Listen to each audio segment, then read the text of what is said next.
네, 우리 사회자께서 겨우 성월이 됐다고 하더니 그 사이에 많은 분들이 오신 것 같습니다.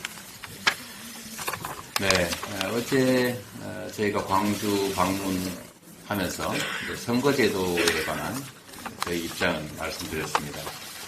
우리 최고위원 회의에서 최종적인 판단이라고 할지 결단이라고 할지 어쨌든 그걸 권한을 저한테 위임하셨는데 하여튼 꽤 오랜 시간 번민했다는 거 말씀드립니다.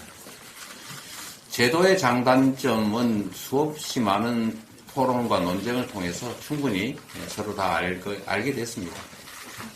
그리고 제가 보기에는 이거는 어떤 게 더 바람직한지 유익한지에 대한 판단의 문제가 아니라 결국 결단의 문제라는 생각이 들었습니다.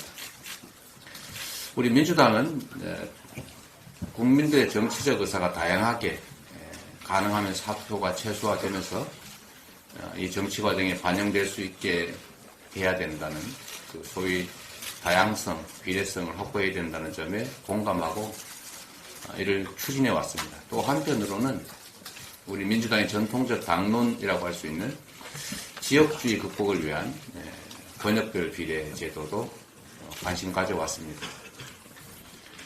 사실 이 두 가지 다 중요한 가치이고 이 두 가지를 모두 충족시킬 수 있는 제도도 얼마든지 가능합니다. 문제는 여당이 여기에 대해서 동의하지 않는다는 것이죠. 그래서 불완전하게 소위 준연동형 제도를 도입하긴 했습니다만 어쨌든 상대방의 반칙, 소위 위성정당이라고 하는 것을 봉쇄할 세부적 방안을 마련하지 못한 점이 있고 또 그 때문에 실제로 여당이 위성정당을 대놓고 만들기로 공언했고 실제 만들었고 또 우리 민주당으로서는 반칙을 하는 상황에서 우리가 대응하지 않으면 우리 국민들의 표심이 또 주권 의지가 왜곡될 수밖에 없는 급박한 상황이라 굳이 표현하자면 정당방위라고나 할까? 뭐 그런 차원에서 또 준위성정당을 사실 그때도 만들었던 거죠. 지금 현재 상태에서 그러면 우리가 선택할 방향이 대체 뭐냐는 고민을 할 수밖에 없었습니다. 우리 원내대표님과 원내대표단도 참 많은 노력을 했습니다. 이 두 가지를 좀 조화시킬 수 있게 하는 방법을 찾자. 그러니까 민주당이 전통적으로 추구해왔던 지역주의 완화를 위한 권역별 비례라는 것도 한번 생각해보고 여당이 요구하는 대로 과거형의 그 병립형으로 완전한 병립형으로 돌아갈 수는 없다. 또 그렇다고 해서 그들의 의사를 완전히 무시하고 일방적으로 또 제도를 재설계할 수도 없다는 현실. 그래서 이 두 가지를 조화시킬 수 있는 방법으로 결국은 번역별 병립형을 한번 타협안으로 제기해보고 여기서 생길 수 있는 문제점을 최소화하기 위해서 석패율 대신에 이중등록을 허용하자. 우리 민주당 입장에서는. 그리고 소수 정당이 피해를 입을 수가 있으니 다원성을 보장하기 위해서 예를 들면 비례 30% 소수 정당에게 우선 할당하자. 또 그게 안 된다면 3% 정도를 마지노선으로 해서 이 3%를 얻을 경우 권역별로 최소 1석을 보장하자. 이렇게 되면 3권역에서 3%씩 전국이 골고루 3%를 받는다면 3석을 확보할 수 있는 것이어서 지금보다는 오히려 소수정당이 유리할 수도 있다. 그러니까 권역별 비례를 채택할 경우에 이제 손해를 본다, 더 나빠진다 이런 소수정당의 억울함도 좀 완화할 수 있겠다, 해소할 수 있겠다라고 해서 제안했는데 예상하신 것처럼 또 저희도 큰 기대를 하지 않았습니다만 결국 이런 지하에 거절당한 상태입니다. 결국 선택은 두 가지 중에 하나가 된 거죠. 양자택일을 할 수밖에 없다. 현재 제도대로 가느냐, 타협 가능한 그야말로 이중 등록도 안 되는 그리고 소수정당 보호장치도 없는 권역별 비례. 또 완전히 돌아가는 건 아니고 반쯤 되돌아가는 거겠죠. 그 가능성 둘 중에 하나밖에 없다. 결국 이제 그 중에 선택을 해야 되는데, 많은 분들이 좋은 의견도 내셨고, 사실은 어느 입장이든 다 타당성이 있습니다. 또 부족한 점도 있죠. 저한테 그 책임일 수도 있고, 권한일 수도 있고, 그걸 우리 최고위에서 저한테 맡겼기 때문에, 정말로 많은 고심 끝에 어제 발표한 것과 같은 잠정적 결론이겠죠. 뭐 제 혼자 결정할 수는 없는 거니까 이제 공식적인 과정을 거쳐서 입장을 정리해야 됩니다. 사실 이 준연동형 제도를 유지한다고 할 경우에 제가 제일 우려했던 점들은 갈등이죠. 갈등 관리가 과연 원만하게 신속하게 이루어지겠느냐. 앞으로 노력해야 됩니다. 이 윤석열 정권의 이 폭주를 막고 또 이번 총선에 사실 우리가 이기지 못하면 국가 시스템까지 다 뜯어고칠 가능성이 매우 높습니다. 지금도 국민들의 의사나 또 합리성 이런 거는 전혀 무관한 정말 난폭한 결정들을 마구하고 집행하고 있기 때문에 입법권까지 그들 손에 넘어갈 경우에는 국가의 법제도, 소위 국가 시스템까지 다 우리가 망가뜨릴 가능성이 매우 높아서 이번 총선은 어떤 경우라도 반드시 이겨야 된다는 역사적 책임감 이런 것들이 사실 매우 크게 제 어깨를 짓누릅니다. 민주당의 승리에 집착하는 것이 아니라 결국 우리 국민의 승리를 지향해야 됩니다. 너무나 정말 좀 분수령 같은 엄중한 시기이기 때문에 우리가 반드시 국민들과 함께 새로운 희망의 길을 열어야 된다. 퇴행과 붕괴의 길을 방치해서는 안 된다라고 생각합니다. 앞으로 우리가 해야 될 일 중에 또 하나는 비례 문제뿐만이 아니고 이런 엄중한 시기, 엄중한 상황이기 때문에 선거와 관련된 전반적인 연합과 단합, 연대가 필요하다는 생각이 듭니다. 그 점에 있어서 저는 우리 민주당이 맡겨놓을 게 아니라 우리 스스로가 책임져야 된다 이렇게 생각합니다. 그래서 제가 우리 민주개혁 진보 진영의 맏형 또는 맏이로서의 책임을 다해야 된다. 그 책임에는 언제나 또 권한이 따르는 것이고 권한에는 또 책임이 따르는 것처럼 상응하는 책임을 지고 상응하는 권한도 행사할 수밖에 없다라는 생각을 합니다.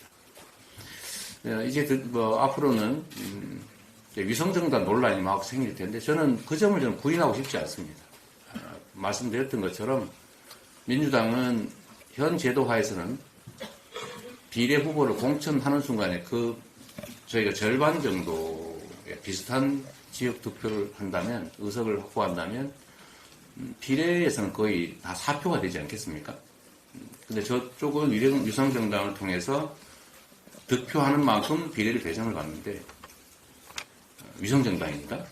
우리는 민주당 이름으로 공천을 할 경우에는 거의 대부분 사표가 될 것이라서 이렇게 되면 국민들의 주권 의사, 즉 표심이라고 하는 게 왜곡된다. 이렇게 할 수는 없지 않습니까? 그건 분명한 사실이어서 대응책을 만들어야 된다. 상대방이 권투 경기인데 물건이나 흉기는 들지 말자. 상식 아닙니까? 그래서 우리 물건이나 흉기는 들지 말기로 합의하자고 했더니 그걸 거부하고 결국 칼을 들고 나왔는데 국민들 보기에 참 똑같이 칼 들고 싸울 수는 없지 않냐. 그래서 제가 냄비 뚜껑이라도 들고 방어를 해야 되지 않느냐 이런 말씀을 드렸습니다. 농담 같은 소리지만 절박한 현실이죠. 그래서 우리도 결국은 비례 후보를 공천해서 사표를 만들 수는 없기 때문에 그 상응하는 대안을 만들어야 된다. 그러나 또 연동제라고 하는 준연동제라고 하는 비례성의 원칙을 또 완전히 포기할 수도 없기 때문에 그런 부분들에 대해서 일부라도 반영될 수 있도록 하는 장치도 필요하겠다라고 해서 저희는 통합형 비례 정당이라고 저희가 한번 이름을 붙여봤습니다. 비례 투표를 위한 또 국민의힘의 일방적인 위성정당 창당에 대응하기 위한 그리고 대응책을 강구하되 준연동제가 취하고자 하는 그런 목적, 취지를 최대한 가능한 범위 내에서 살리면서 야권의 대연합을 이뤄내야 되겠다는 생각이 듭니다.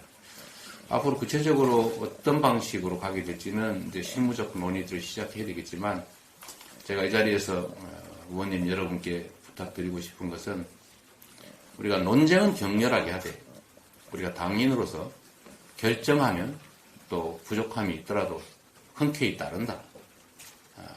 이때까지 우리가 취해왔던 태도이기도 하고 또 당연한 일이기도 하니까 이 문제도 마찬가지로 결정은 정말 격렬한 논쟁을 통해서 하되 결정되면 본인의 뜻과 다르더라도 흔쾌히 함께해 주는 그런 아름다운 자세를 보여주실 것으로 믿습니다.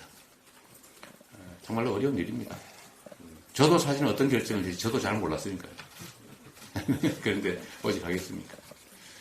저는 우리 의원님 여러분 사실 대한민국의 미래가 걸려있고 이번 선거라고 하는 것이 정말 엄혹한 상황에서 치러지는 것이기 때문에 어떤 것이 국민에게 그리고 좀 작게는 우리 개혁 진보 진영에게 민주당에 도움이 되는지 신중하게 살피셔서 좋은 결론에 이르도록 도와주시기 바랍니다.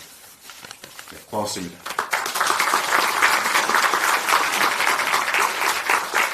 네, 감사합니다.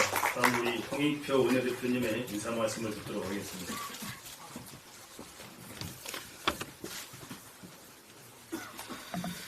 예, 반갑습니다. 설날이 좀 며칠 안 남았는데 굉장히 지역 활동으로 바쁘실 텐데 오늘 이 자리에 많은 분들이 함께 오셔서 대단히 감사드립니다. 의원님들 아침부터 인사하시느라고 힘드실 텐데 건강관리 잘 하시고 설 명절 잘 보내시기 바랍니다. 저도 오늘 아침 인사를 처음으로 양재에서 했습니다. 새벽에 좀 했는데 4년 만에 오래간만에 하니까 굉장히 힘들더라고요.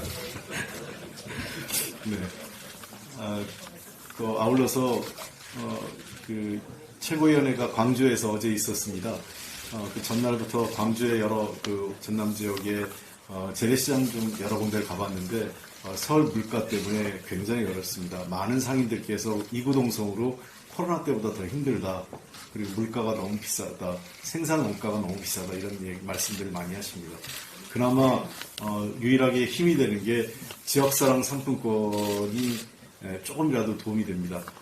이 정부가 단 1원도 반영하지 않았던 것을 저희가 간신히 막판에 3천억 원 반영을 했는데 생색을 잘 내고 있습니다.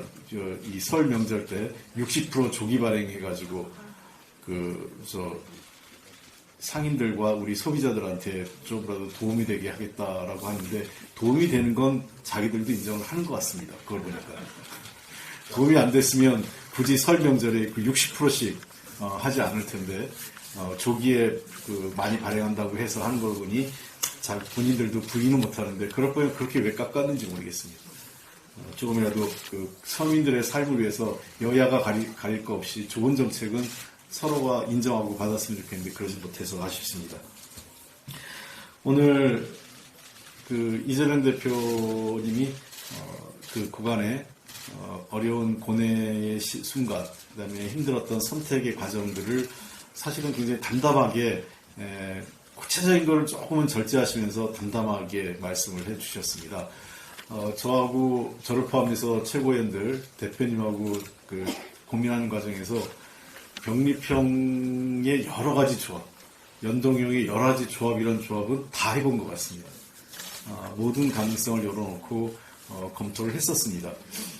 아까 말씀하신 대로 권역별 비례를 포함한 병립형 제도는 사실 좀 일찌감치 합의가 됐었습니다.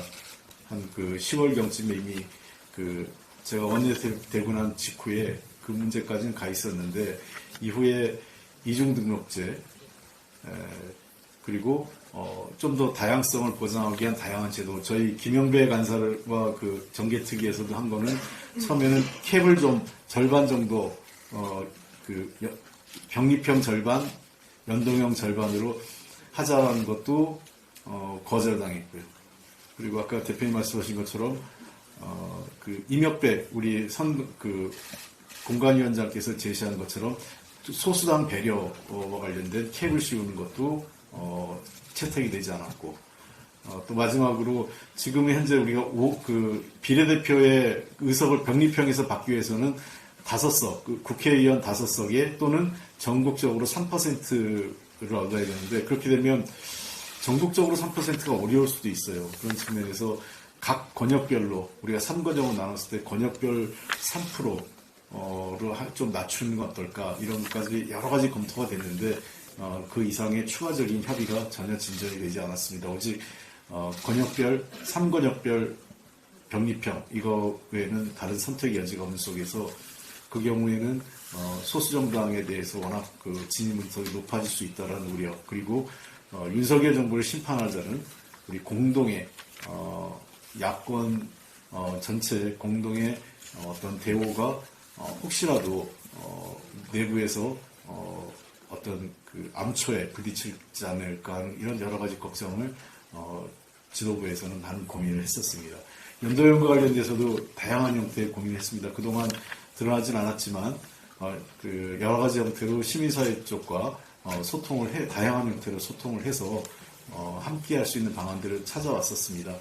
특히 걱정했던 분야는 우리가 선거에 임박할 때까지 연동형 제도 속에서 서로 비례대표 의석을 갖고 누가 더 갖네 마네 또 이런 식의 굉장히 볼썽사나운 모습을 할 것에 대해서 대표님이 가장 걱정하셨던 그겁니다. 의석수 몇 석 때문에 걱정했다. 심지어 한동훈 비대위원장은 완전히 가짜뉴스인데 이재명 대표가 비례로 가려고 병립형을 했다라고 하는 택도 아닌 얘기를 해서 제가 전혀 사실 아니라고 방송에서 나온 적도 얘기를 했는데, 연동형에 대한 걱정은 사실 그런 부분이었습니다. 혹여라도 끝까지 어쨌든 우리가 시민사회하고 함께 재정당과 함께 하더라도 위성정당 논란을 피할 수 없는 문제. 그리고 두 번째는 그 과정에서 끊임없이 내부에서 누가 몇 석 갔네 안 갔네 이런 문제를 갖고 논란이 일어나는 것이 국민들에게 매우 보기 좋지 않을까 하는 걱정들을 했었는데, 그런 문제에 대해서는 큰 틀에서 시민사회 쪽과 어느 정도는 또 다른 정당들과도 크게 논의의 가닥이 잡혀 있다 이렇게 말씀을 드리면서, 그런 속에서 대표님께서 좀 부족하지만 그래도 서로 믿고 신뢰하고 큰 틀에서 하나가 돼서 가자라고 하면서 결정을 하셨습니다. 이것은 약간 오해가 있는데 대표님 5천만의 선거제도를 이재명 당대표 한 명에게 맡겼다 이런 말도 안 되는 얘기가 아니라 우리는 민주적 과정을 충분히 거쳤습니다. 지도부에서 다양한 형태의 의견을 모았고요. 저도 저한테 오시는 의원님들 중에 한 절반은 병립형 얘기하신 분이 있고 한 절반은 연동형 얘기하신 분 계셨습니다. 저는 그 내용들을 가감없이 대표님께 말씀을 드렸고 어떠한 형태든 지도부가 결정을 내리면 공동의 책임 안에서 같이 가자라는 것에 뜻을 같이 했었습니다. 그래서 충분히 각각의 제도에 대해서는 빛과 그림자가 있었고 마지막에 저희가 해야 될 내용들을 지도부가 충분히 다 공유했기 때문에 마지막에 대표의 결정이 무엇이든 지도부는 공동의 책임을 갖고 같이 가겠다는 뜻으로 최종적인 결론을 위임을 했던 겁니다. 마치 최고위원회가 아무런 결정을 안 하고 논의도 없이 대표님에게 그냥 넘겼다 이런 그런 추측 보도나 사실과 다른 보도는 그런 건 정말 사실이 아닙니다. 그런 내용들. 다양한 의견을 시민사회하고 소통한 내용 그리고 의원님들의 다양한 내용들이 다 반영이 된 것이 지도부에서 포괄적으로 논의가 돼서 최종적으로 내려진 결정이었다 이렇게 생각을 하고, 더군다나 그 결정을 발표한 자리가 5.18 광주 우리 묘역에서 발표됐다는 것도 저는 큰 상징성을 갖고 있다고 생각을 합니다. 우리는 한 번 진전된 제도를 후퇴시켜서는 안 되겠다.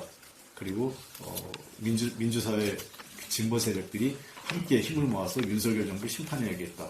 다만 그 과정에서 우리가 지난번 연동형을 유지하면서 그 위성정당을 방지하겠다라는 약속을 드렸지만 방지하고자 했으나 방지하고자 한 제도를 관철 못 시켰습니다. 그것은 지난번 여러 차례 얘기했지만 정개특위가 여야 동수로 했고 한석이 그 진보정당에서 한석이 비교섭에서 한석이 있기 때문에 5분의 3의 패스트트랙도 할 수 없고 어떠한 형태로든 그 우리가 여당의 동의가 없으면 우리 뜻대로 단 하나의 법안도 통과시킬 수 없는 구조였기 때문에 여당은 일찌감치 입장은 권역별 비례 병립형 이거 외에는 어떤 것도 협의하지 않겠다는 걸 일찌감치 입장을 정했기 때문에 저희로서는 여러 가지 방안으로 여당도 설득하고 우리 당내 의견도 모으고 시민사회하고 협의하는 과정이 상당히 오래 걸렸다 이렇게 말씀을 드리겠습니다. 이제는 결론을 내렸고요. 우리 민주당의 결론을 바탕으로 우리 의원님들께서 하나가 돼서 이번 총선에서 꼭 승리할 수 있도록 함께 뜻을 모아주셔서 고맙겠습니다. 감사합니다. 네, 고맙습니다. 그럼 지금부터는 회의를 비공개로 전환하겠습니다. 언론인과 보좌진 여러분께서는 상대 정리에 협조해 주시기 바랍니다.